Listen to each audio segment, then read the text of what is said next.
अस्सलाम वालेकुम, मैं हूं मुबश्शिर बुखारी। पिछले दिनों एक आर्टिकल आया बरतानवी मैगज़ीन में और उसके बाद एक बड़ा शोर-ओ-गौगा बरपा है सोशल मीडिया पे और नेशनल मीडिया पे, टीवी चैनल्स पे, अखबारात में।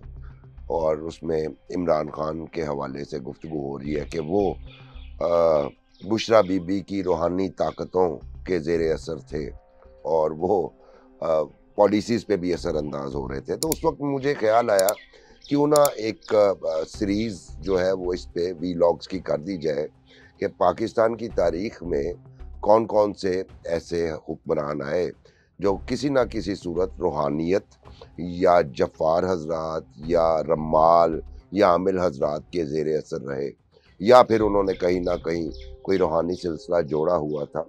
तो उस पे मेरा चूँकि बहुत सारे आमिलों से या या रम्माल हज़रात या रूहानी शख्सियात से राब्ता रहता है और मुझे आज भी ये अंदाज़ा है कि बहुत सारे ब्यूरोक्रेट्स और जजेस, पॉलिटिशियंस ऐसे लोगों के आस्थानों पे हाज़िरियाँ देते हैं जब भी वो मुश्किल में है या कोई मसला दरपेश हो और उनसे गाइडेंस सीख करते हैं। अगर देखा जाए तो इंसानी तारीख़ का जब से आप देखते हैं, पढ़ते हैं तो रोमन एम्पायर से लेके कहीं भी चले जाएँ तो वो सितारा शनास और जो नजूमी हज़रात होते हैं, इस तरह के सेजिस जो हैं वो किसी न किसी सूरत में हर दौर का हिस्सा रहे हैं। तो हम सिर्फ़ चूँकि पाकिस्तान पे फ़ोकस कर रहे हैं, तो चूँकि पाकिस्तान एक ऐसे खित्ते में वाक़या है कि जहाँ पे रूहानियत बड़ा पुराना एक इन्फ्लुएंस रखती है हुक्मरानों पे। अच्छा, आप पुराने वक़्तों में अगर महाभारत से शुरू हो जाएँ, तो आपको वही चीज़ें नज़र आएँगी कि सितारों की चालें ठीक नहीं हैं, लोग बता रहे हैं, एडवाइस कर रहे हैं राजाओं को या रूलर्स को। उसके बाद अगर आप वैसे मुग़ल हिस्ट्री में भी शुरू हो जाएँ, तो उसमें भी इन लोगों का बड़ा कलीदी किरदार रहा। लेकिन चूँकि हमारा मकसूद सिर्फ़ पाकिस्तानी तारीख़ है, तो अ, मेनली हम शुरू करते हैं ग़ुलाम मोहम्मद से। वैसे मैं क्लैरिफ़िकेशन के लिए अर्ज़ कर दूँ ईमानदारी से कि इस पे बहुत ही शानदार मज़ामीन लिखे गए हैं। बीबीसी पे फ़ारूक आदिल साहब ने लिखे, वुसअतुल्लाह खान साहब ने लिखे। उसके बाद एक बड़ा शानदार मैगज़ीन था डॉन का जो अनफ़ॉर्चुनेटली बंद हो गया, न्यूज़ लाइन। उस पे अवैस अरशद साहब ने इस पे इंग्लिश में बड़ा अच्छा मज़मून लिखा। लेकिन इस मैं जो वीलॉग कर रहा हूँ इसमें उनके मज़ामीन के भी कुछ चीज़ें शामिल हैं, लेकिन कुछ ऐसी चीज़ें शामिल हैं जो अभी तक अनपब्लिश्ड हैं। सो ये कई हिस्सों पे मुश्तमिल होगा, तो ये इस तारीख़ का पहला हिस्सा है। हम स्टार्ट करते हैं पाकिस्तान के तीसरे गवर्नर जनरल ग़ुलाम मोहम्मद मलिक साहब से। ग़ुलाम मोहम्मद मलिक साहब जैसा कि आपको पता है, शहाबनामा जिन्होंने पढ़ा है वो बड़ी बखूबी वाकिफ़ होंगे कि वो खुद सर थे, लेकिन फिर वो दरमियान में उन्हें स्ट्रोक हुआ और वो क़ुव्वत गोयाई उनकी मुतासिर हुई। फिर एक नर्स उनका इंटरप्रेटर के तौर पे काम करती थी और वो ही उनकी गुफ्तगू को ज़्यादा बेहतर समझती थी। ये सारा कुदरतुल्लाह शहाब साहब ने अपनी किताब शहाबनामा में लिखा। लेकिन असल में मलिक ग़ुलाम मोहम्मद साहब जो हैं, वो लखनऊ के करीब एक श्राइन है, मज़ार है जो देवा शरीफ कहलाता है और वहाँ पे हाजी वारिस अली शाह साहब की कब्र है और उनके वो मौतगिद थे। और कहा जाता है और लिखा भी है कि वो क़याम पाकिस्तान से पहले उनके मुतअद्दिद सफ़र थे लखनऊ के देवा शरीफ के, जहाँ पे वो उस मज़ार की ज़ियारत के लिए जाते थे। और उसके बाद जब वो गवर्नर जनरल थे और जब वो अलालत में थे, तो उनकी इतनी अक़ीदत थी हाजी वारिस अली शाह साहब से कि उनकी तस्वीर जो है उनके बेडरूम में उनके बिस्तर के सामने जो टेबल थी, उस पे पड़ी रहती थी। वो उनको देखते रहते थे बल्कि कुछ हज़रात का ये भी कहना है कि वो उस तस्वीर से गुफ्तगू भी किया करते थे।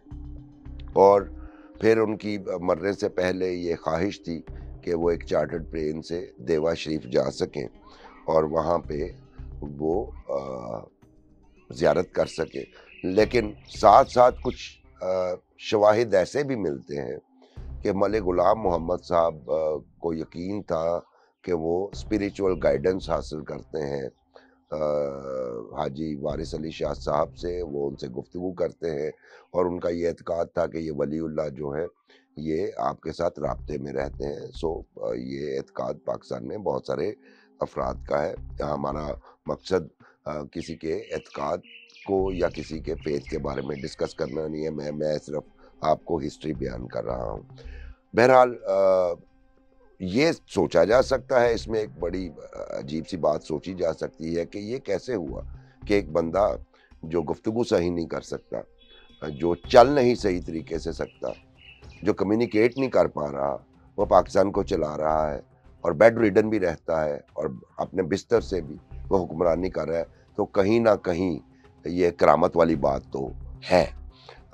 اس کے بعد پاکستان کے پہلے military dictator general Ayub Khan صاحب.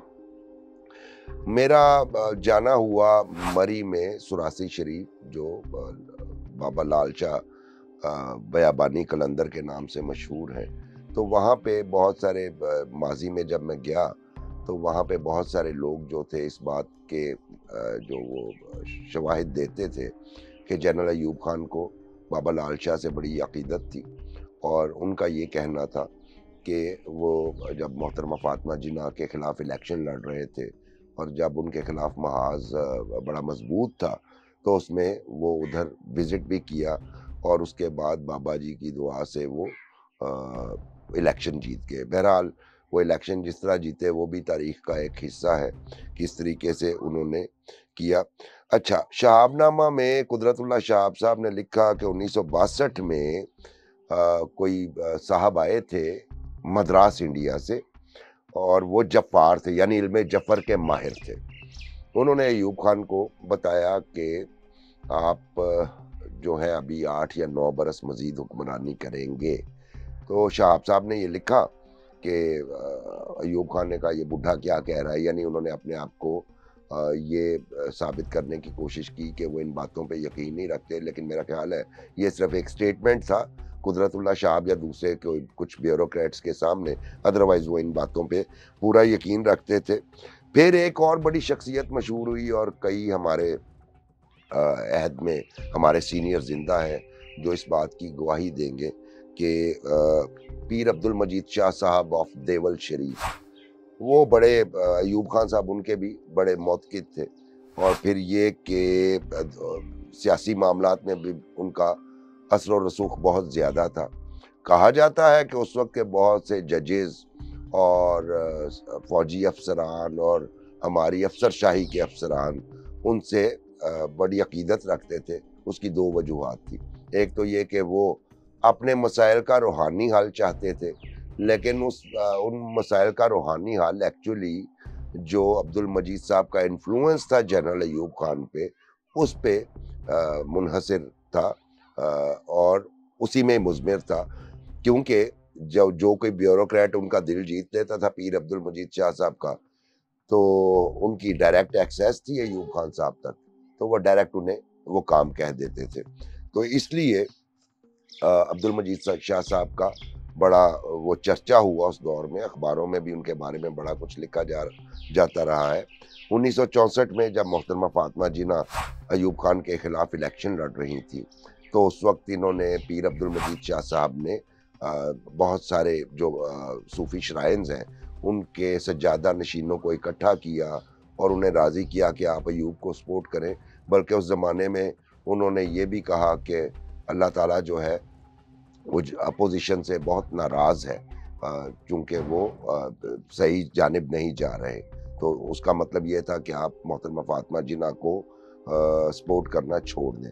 اچھا، اسی دوران نوائے وقت، چونکہ نوائے وقت اخبار بہت بڑا سپورٹر تھا محترمہ فاطمہ جناح کا، بڑے کھلم کھلا سپورٹ کی، تو اس میں ایک کارٹون چھپا چونکہ محترمہ فاطمہ جناح کا نشان لالٹین تھا، اور ایک کارٹون چھپا جس میں پیر عبد المجید شاہ صاحب پھونکوں سے لالٹین کو بجھانے کی کوشش کر رہے ہیں اور اس کا کیپشن تھا پھونکوں سے یہ چراغ بجھایا نہ جائے گا. تو اس لالٹین کو جو ہے وہ بہرحال جس طریقے سے بھی بجھا دیا گیا وہ بجھا دیا گیا. اس کے بعد 1967 میں जब जुल्फ़िकार अली भुट्टो ने काबीना छोड़ी, उसके बाद पीपल्स पार्टी का क़याम अमल में आया और फिर एक मूवमेंट स्टार्ट हुई जो बुनियादी तौर पे तलबा की मूवमेंट थी, उसमें लॉयर्स भी शरीक थे और फिर पॉलिटिकल पार्टीज़ ने भी उसमें स्टेप इन कर लिया 1967। उसमें पीर साहब ऑफ देवल शरीफ जो है वो बड़े अ, उसमें एक्टिव हुए, बड़ी उन्होंने इधर-उधर भागम दौड़ की और उसमें फिर ये हुआ कि वो कामयाब नहीं हुए।